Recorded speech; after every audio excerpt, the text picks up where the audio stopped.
Hello friends, this is doctor नजर this side. तो अब हम अगला टॉपिक देखते हैं, लंग मैकेनिक्स।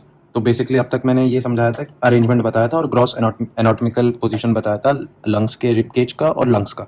ठीक है। तो बेसिकली दोनों ही न्यूट्रल पोजीशन पे नहीं होते हैं। ठीक।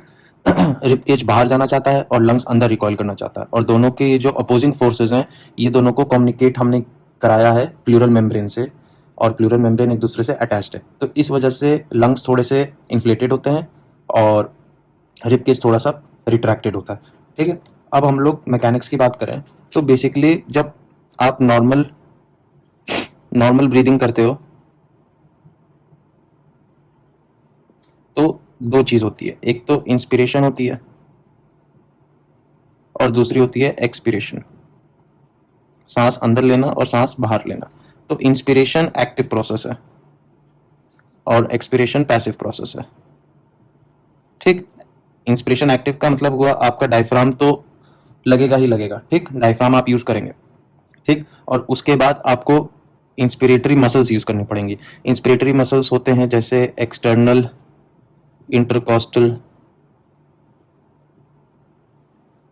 मसल्स। ठीक। तो ऐसे और भी मसल्स हैं, तो उनको यूज करना होगा हमें इंस्पिरेशन के लिए। अगर आप बहुत ज्यादा एक्सेसिव इंस्पिरेशन कर रहे हैं, तो हैवी इंस्पिरेशन करना चाह रहे हो, तो फिर आपको स्टर्नो क्लाइडोमास्टॉइड मसल, ठीक, स्केलिंग मसल्स, और कभी कभी पेक्टोरालिस भी काम आती। तो ये बेसिकली ये वाले जो मसल्स हैं, ये बेसिकली एक्सेसरी मसल्स हैं।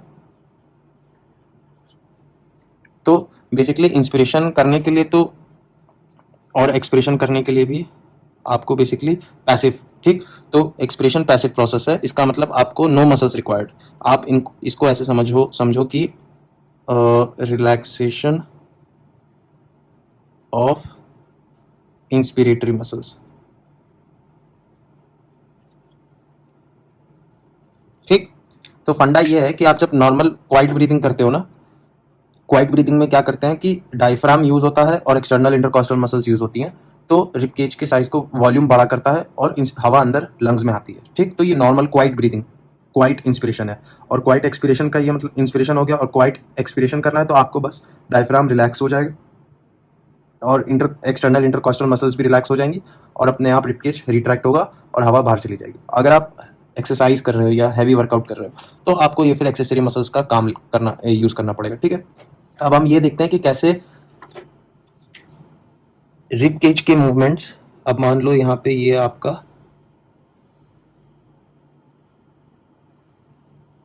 एक रफ डायग्राम है ये।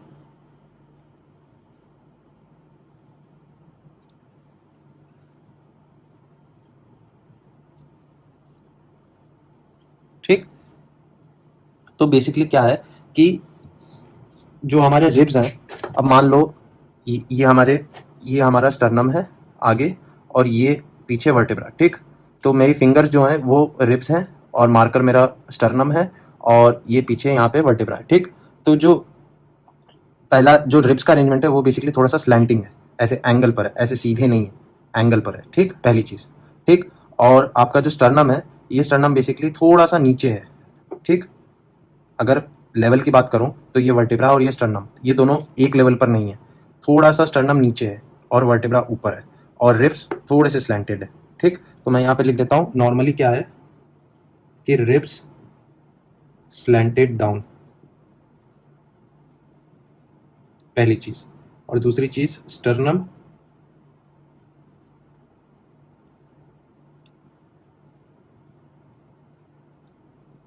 inferior to level of vertebra। ठीक। तो बेसिकली ये तो नॉर्मल पोजीशन है रिब्स की और स्टर्नम की। ठीक। तो अब मैं अगर फिर से आपको दिखाऊं, ये स्टर्नम है, ये वर्टेब्रा है। ठीक। तो थोड़ा सा नीचे स्लैंटेड है और वर्टेब्रा और स्टर्नम नीचे है। ठीक। तो रिब केज का अरेंजमेंट ऐसा है। ठीक। अब रिब केज पे जो मसल्स एक्ट कर रही हैं, जैसे एक्सटर्नल इंटरकॉस्टल हो गया, स्टर्नोक्लिटोमास्टॉइड हो गया, स्केलिनी मसल्स हो गए, तो ये क्या करते हैं कि रिब केज के वॉल्यूम को बढ़ाने के लिए, इंस्पिरेशन कराने के लिए हमें वॉल्यूम बढ़ाना पड़ेगा। तो अब मुझे ये बताओ, अगर रिब्स ऐसे कर दूं, मैं लेवल पर कर दूं, तो ये डायमीटर ज़्यादा है या फिर ये डायमीटर ज़्यादा है? तो ऑब्वियसली ये वाला डायमीटर ज़्यादा है। ठीक। तो कुछ ये एक्सटर्नल और इंटरकॉस्टल और ये जो एक्सेसरी मसल्स हैं, ये रिब केज को ऊपर पुल अप करती हैं, मतलब रिब्स को ऊपर पुल अप कर देंगी। तो ये वाला जो मूवमेंट होगा, अब मान लो अगर ये बकेट है, ठीक, और ये इसके हैंडल है, ठीक, ये हैंडल्स रिब को रिप्रेजेंट कर रही हैं, और मैंने इस हैंडल को ऊपर उठा दिया, तो ये वाला डायमीटर ज्यादा होगा एज कंपेयर टू ये वाला। तो मैंने वॉल्यूम बढ़ा दी, मैंने जो नीचे स्लैंट कर रहे थे रिब्स उनको ऊपर उठा दिया, तो अब वॉल्यूम ज़्यादा हो गई पहली चीज़। और स्टर्नम नीचे थोड़ा सा नीचे है लेवल पर, ठीक, यहाँ पे मेरा वर्टिब्रा है और मार्कर मेरा स्टर्नम है, तो मार्कर को वर्टिब्रा के लेवल पर ले आया मैं, स्टर्नम को वर्टिब्रा के लेवल पर ले आया, ये एक दूसरा मोशन है। तो ये वाले रिब्स के मूवमेंट के जो मोशन को हम लोग बकेट हैंडल मूवमेंट बोलते हैं, और जो दूसरा वाला मोशन है कि स्टर्नम को ऊपर लेवल पर ले आना वर्टिब्रा के, उसको हम लोग वाटर पंप मूवमेंट बोलते हैं, ठीक। वाटर पंप मूवमेंट का ये मतलब हुआ, आपने ये देखा होगा ना कि ऐसे विलेजेस में लगा होता है, ये इस तरह से वाटर पंप करता है, तो ये जो ऊपर नीचे मूव करता है ये स्टर्नम को ही रिप्रेजेंट कर रहा है। तो ये वाटर पंप मूवमेंट स्टर्नम के मूवमेंट को रिप्रेजेंट किया गया है, और बकेट हैंडल मूवमेंट रिब्स के मूवमेंट को रिप्रेजेंट किया गया। तो ये दोनों मूवमेंट मिला के हमारे रिब केज के वॉल्यूम को बढ़ाते हैं और इंस्पिरेशन में मदद करते हैं, ठीक है। अब हम लोग थोड़े कुछ प्रेशर्स की बात करेंगे। बेसिकली लंग वॉल्यूम से ही रिलेटेड है, प्रेशर्स समझना ज़रूरी है। Alveolar pressure, intra alveolar, intra plural, और फिर हम लोग ट्रांसम्यूरल प्रेशर्स देखेंगे, ठीक है। ठीक है, तो अब हम थोड़ा कुछ प्रेशर्स के बारे में देख लेते हैं। तो ये बेसिक अरेंजमेंट है, ये लंग्स है, एल्वियोलाई है, चेस्ट वॉल है, और ग्रीन कलर में विसरल और पैराइटल प्लूरा है, ठीक है। तो बेसिकली एल्वियोलर, ये एल्वियोलस है, और एल्वियोलाई के अंदर जो प्रेशर होगा, पहले हम टर्म्स के थोड़ा टर्म्स को देख लेते हैं, कौन कौन से टर्म्स हैं। एल्वियोलाई के अंदर जो प्रेशर होगा हम लोग उसे इंट्रा एल्वियोलर प्रेशर बोलेंगे, ठीक। उसके बाद एक दूसरा प्रेशर है जो कि मेम्ब्रेन्स के बीच में है, प्लूरल मेम्ब्रेन्स के बीच में, तो उसको हम लोग बोलते हैं इंट्रा प्लूरल प्रेशर, ठीक। और तीसरा चेस्ट वॉल के बाहर, यहाँ पे, तो चेस्ट वॉल के बाहर बेसिकली क्या है, एटमॉस्फेरिक प्रेशर, या बॉडी के बाहर जो एटमॉस्फेरिक प्रेशर। अब ये प्रेशर्स का ओरिजिन क्या है, तो बेसिकली आप ये देखो कि मैंने ये बताया कि लंग्स अंदर रिकॉइल करना चाह रहे हैं, तो चेस्ट वॉल प्लूरल मेम्ब्रेन्स के थ्रू इनको थोड़ा सा इन्फ्लेटेड रखती है लंग्स को। तो जब इन्फ्लेटेड रखेगी तो एल्वियोलाई बाहर से हवा अंदर खींचेगी, तो हमेशा अंदर कुछ हवा प्रेजेंट होगी, तो वो हवा एल्वियोलस के अंदर प्रेशर एक्सर्ट करेगी, तो उस हवा की वजह से जो प्रेशर क्रिएट होगा एल्वियोलस के अंदर, उसको इंट्रा एल्वियोलर प्रेशर बोलेंगे, पहली चीज़।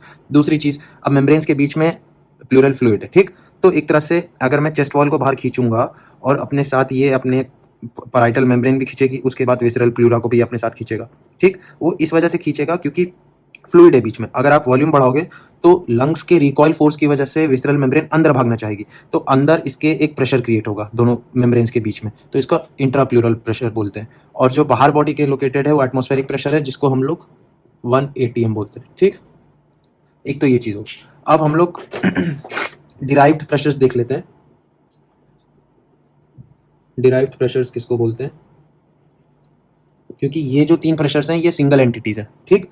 अब डिराइव्ड प्रेशर्स का पहला कॉन्सेप्ट, एक टर्म होता है ट्रांस म्यूरल प्रेशर, ठीक है। ट्रांस म्यूरल का मतलब क्या होता है, पहले ये समझना जरूरी है। ट्रांस का मतलब होता है अक्रॉस, ठीक, और म्यूरल का मतलब होता है वॉल, ये बेसिक टर्म्स है।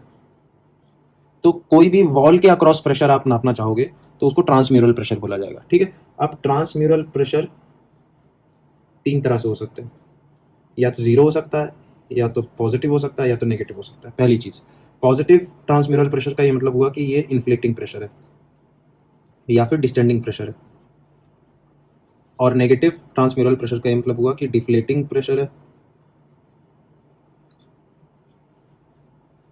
ठीक। अब जैसे मैं आपको यहाँ पे एग्जांपल देके समझाऊं कि अगर मैं ये कहूँ कि मुझको, अब मैं मान लो यहाँ से ये सारे एल्वियोलाई हटा के एक बड़ा सा एल्वियोलाई बना लेता हूँ जो सारे एल्वियोलाई को रिप्रेजेंट करेगा, ठीक। और एल्वियोलाई के अंदर मुझे मालूम है कि प्रेशर क्या है, इंट्रा एल्वियोलर प्रेशर। अब अगर मैं ये बोलूँ कि मुझे इस एल्वियोलाई और ये प्लूरल मेम्ब्रेन, अब मैं ये कहूँ कि मुझे ये बताओ कि इस एल्वियोलर मेम्ब्रेन, ये जो एल्वियोलस है इसका एक मेम्ब्रेन अपना होगा, ठीक, और विसरल मेम्ब्रेन तक उसके अक्रॉस जो प्रेशर पड़ रहा है एल्वियोलस पे वो कितना है। तो एक तरह का ट्रांसम्यूरल प्रेशर हुआ, क्योंकि I am taking walls into account, मैं मेम्ब्रेन्स को अकाउंट में ले रहा हूँ। लंग का पैरेन्काइमा हो गया, फिर उसके बाद प्लूरल मेम्ब्रेन, आपकी जो पहली प्लूरल मेम्ब्रेन है, क्योंकि उसके बाद आप प्लूरल कैविटी में आ जाओगे जो दूसरी स्पेस है जहाँ पे दूसरा प्रेशर ऑलरेडी है। तो ट्रांसम्यूरल प्रेशर को आप ऐसे समझो कि कैलकुलेट करने के लिए मुझे pressure in minus pressure out ये फॉर्मूला लगानी पड़ेगी हर बार। कोई भी ट्रांसम्यूरल प्रेशर को कैलकुलेट करने के लिए आपको pressure inside minus pressure out करना पड़ेगा। तो अब मैं यहाँ पे एक एक करके हम देखते हैं। तो जैसे ये मैंने ये पहला वाला एरो बनाया, तो इसमें इस ट्रांसम्यूरल प्रेशर का नाम होगा ट्रांस पल्मोनरी प्रेशर, ठीक। तो ट्रांस पल्मोनरी प्रेशर का मतलब ये हुआ 1 माइनस 2, यही मतलब हुआ। एस इस फॉर्मूला के अकॉर्डिंग कैलकुलेट करने के लिए मुझे 1 माइनस 2 करना पड़ेगा। 1 क्या है, इंट्रा एल्वियोलर प्रेशर है, ठीक, माइनस 2 क्या है, प्लूरल प्रेशर है, ठीक। अब इसको कैलकुलेट करूंगा तो मुझे क्या मिलेगा, ट्रांस पल्मोनरी प्रेशर, ठीक है। अगर इसकी वैल्यू पॉजिटिव आती है इसका मतलब एल्वियोलस पे आपका जो प्रेशर है वो इन्फ्लेटिंग प्रेशर है, इसका मतलब तब एल्वियोलस इन्फ्लेट करेगा। फॉर एग्जाम्पल मैं एक एग्जाम्पल ले लेता हूँ कि मान लो ये जो आपका एल्वियोलस है, ठीक, इसके अंदर जो हवा ऑलरेडी प्रेजेंट है वो कुछ प्रेशर एक्सर्ट कर रही है, ठीक, और हमारा जो प्लूरल स्पेस है उसमें नेगेटिव प्रेशर होती है। फॉर एग्जाम्पल कुछ एग्जाम्पल ले लेते हैं कि मान लो इसके अंदर तो उतनी ही हवा होगी जितनी बाहर है, ठीक। तो इसमें एटमॉस्फेरिक प्रेशर होगा, इस एल्वियोलस के अंदर भी एटमॉस्फेरिक प्रेशर होगा। और जब भी हम प्रेशर्स की बात करें तो ट्रांसम्यूरल प्रेशर एक बेसिकली ग्रेडियंट है, ठीक, ग्रेडियंट है। तो जब भी आप ट्रांसम्यूरल प्रेशर की बात करोगे तो बेसिकली आपका जो इंट्रा एल्वियोलर प्रेशर है वो अगर एटमॉस्फेरिक प्रेशर पर है, रेस्टिंग प्रेशर पर है, तो हम लोग उसको जीरो मानते हैं, ठीक। लंग मैकेनिक्स में 1 एटमॉस्फेरिक प्रेशर या नॉर्मल एटमॉस्फेरिक प्रेशर का ये मतलब हुआ कि pressure inside the alveolus is zero, मतलब स्टैटिक स्टेट में या जब डायनेमिक्स नहीं काम कर रही है तो एटमॉस्फेरिक प्रेशर अंदर जीरो माना जाता है। तो प्रेशर इंट्रा एल्वियोलर जीरो हो जाएगा, और मान लो इंट्रा प्लूरल स्पेस में जो प्रेशर है वो -8 है, तो ये निकल के आएगा +8। तो इसका मतलब जो ट्रांसपल्मोनरी प्रेशर है वो +8 का आ रहा है, इसका मतलब ये डिस्टेंडिंग फोर्स होगा और एल्वियोलस को बड़ा करेगा। ये मैंने एग्जाम्पल के लिए आपको समझाया, ठीक। पहली चीज तो ये हो गई। अब हम लोग एक और फोर्स देखते हैं जो कि प्लूरल स्पेस से लेके चेस्ट वॉल को अकाउंट में ले रही है, ठीक है। तो इस वाले ट्रांसम्यूरल प्रेशर को हम लोग बेसिकली बोलते हैं ट्रांस थोरैसिक प्रेशर, ठीक। तो ट्रांस थोरैसिक प्रेशर को कैलकुलेट करने के लिए जाहिर बात है 2 - 3 करूंगा, और 2 हमारा इंट्राप्लूरल प्रेशर है और बाहर चेस्ट वॉल है, तो वहाँ पे होगा एटमॉस्फेरिक प्रेशर। एटमॉस्फेरिक प्रेशर बोलो या बॉडी प्रेशर, ठीक है। और हमें मालूम है कि बाहर एटमॉस्फेरिक प्रेशर है तो हमें उसे जीरो लेना पड़ेगा, तो ये हो जाएगा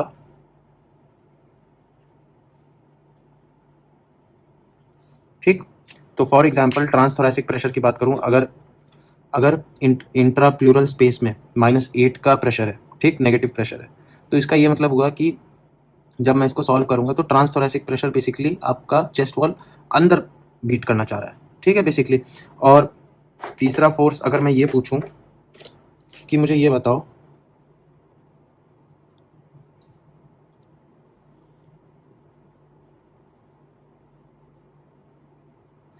पूरे अक्रॉस द ऑल सारे स्ट्रक्चर्स मिला के जितनी भी वॉल्स हैं इंट्रा एल्वियोलस से लेके आउटर चेस्ट वॉल तक, अगर मैं तब प्रेशर ग्रेडियंट पूछूं कितना होगा, तो इसको हम लोग बोलते हैं ट्रांस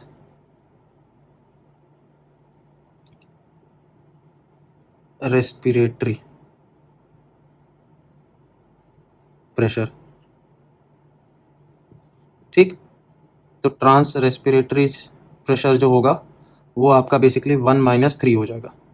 और 1 क्या है हमारा pressure alveolus intra alveolar minus pressure outside body, तो ये हो जाएगा प्रेशर एल्वियोलाई।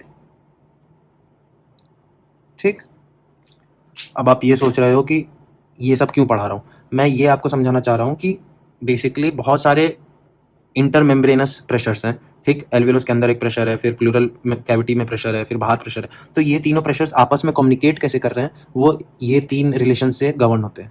ठीक है, अब जैसे मान लो ट्रांस रेस्पिरेटरी प्रेशर है। ठीक, तो ट्रांस रेस्पिरेटरी प्रेशर क्या निकल के आया, जो भी वैल्यू प्रेशर इंट्रा एल्वियोलर होगा। इसका ये मतलब हुआ जितनी हवा अंदर आएगी वही प्रेशर तो एल्वियोलस को डिस्टेंड करने की कोशिश करेगा। तो अल्टीमेटली जो आपका चेस्ट वॉल और लंग्स ओवरऑल एक्सटेंड करेंगे वो किस पे डिपेंड करेगा, इनफ्लो ऑफ एयर पे डिपेंड करेगा कि हवा कितनी अंदर आई है, तो वो प्रेशर इंट्रा एल्वियोलर होगा। ठीक है, तो बेसिकली हमने 3 डिराइव्ड ट्रांसम्यूरल प्रेशर देखे, ट्रांस पल्मोनरी प्रेशर, ठीक, ट्रांस थोरैसिक प्रेशर और ट्रांस रेस्पिरेटरी प्रेशर, ये 3 चीज़ देखी। और हमने 3 नॉर्मल प्रेशर्स देखे, intra alveolar pressure, intra plural pressure और एटमॉस्फेरिक प्रेशर। तो ये तो बेसिकली प्रेशर्स की बात होगी।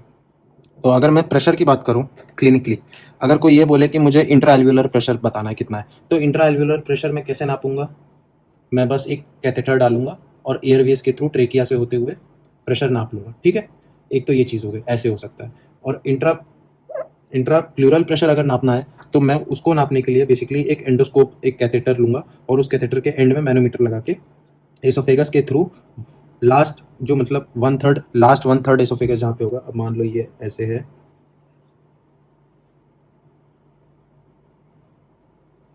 ठीक है, बेसिकली एक कैथेटर एसोफेगस में पास करूंगा और ये जो ब्लैक कलर का बलून है उसे इन्फ्लेट कर दूंगा और जो ग्रीन कलर का मैनोमीटर लगा है वो प्रेशर नापेगा लोअर 1/3 एसोफेगस में। ऐसा क्यों, क्योंकि जो लोअर 1/3 एसोफेगस है वो आपके डॉर्सल मीडियास्टिनम से कम्युनिकेट कर रहा है। ठीक है, डॉर्सल मीडियास्टिनम से कम्युनिकेट कर रहा है और डॉर्सल मीडियास्टिनम में जो प्रेशर होगा वो इंट्राप्लूरल प्रेशर के बराबर होता है। तो इसका मतलब जो इंट्राप्लूरल प्रेशर होगा वो डॉर्सम मीडियास्टिनम में भी उतना ही प्रेशर देगा और डॉर्सम मीडियास्टिनम में जो प्रेशर होगा वो यहाँ पे लोअर 1/3 एसोफेगस में ट्रांसमिट होगा और मैं फिर अपने मैनोमीटर से ये नाप लूंगा प्रेशर। तो इंट्राप्लूरल प्रेशर इस तरह से नापते हैं। इंट्रा एल्वियोलर प्रेशर बता दिया मैंने आपको, एयरवे में ट्रेकिया में डाल के आप नाप सकते हो। और एटमॉस्फेरिक प्रेशर तो आपको सबको पता है कि बॉडी के बाहर जो प्रेशर है वही एटमॉस्फेरिक प्रेशर है। अब हम लोग इलास्टेंस और कंप्लायंस क्या होता है वो देखते हैं।